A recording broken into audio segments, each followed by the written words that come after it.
ഈ പരിശുദ്ധമാക്കപ്പെട്ട ഈ റമദാൻ മാസം നമ്മിലേക്ക് ആഗതമാകുമ്പോൾ തന്നെ സ്വർഗത്തിൻ്റെ വാതിൽ തുറക്കുകയും നരകത്തിൻ്റെ വാതിൽ അടുക്കുകയും ശൈത്താനെ ചങ്ങലയിൽ ബന്ധിപ്പിക്കുകയും ചെയ്യുമെന്ന് നബി മുഹമ്മദ് മുസ്തഫ സല്ലല്ലാഹു അലൈഹി വസല്ലം തങ്ങൾ പറയുന്നു. മാത്രമല്ല, ഈ റമദാൻ മാസത്തിൽ എന്തൊരു അമൽ ചെയ്താലും അതിന് അല്ലാഹു സുബ്ഹാനഹു വ തആല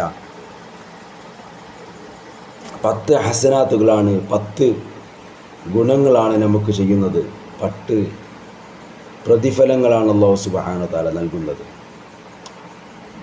അതായത് ഒരു സുന്നത്ത് ചെയ്താൽ ഒരു ഫർദ് ചെയ്ത പ്രതിഫലവും, ഒരു ഫർദ് ചെയ്താൽ 70 ഫർദ് ചെയ്ത പ്രതിഫലമാണ് ലഭിക്കുന്നത്. മാത്രമല്ല, ഷഹ്റു റമളാൻ അല്ലദീ ഉൻസില ഫീഹിൽ ഖുർആൻ, ഷഹ്റു റമളാൻ, റമളാൻ മാസം എന്ന് പറഞ്ഞാൽ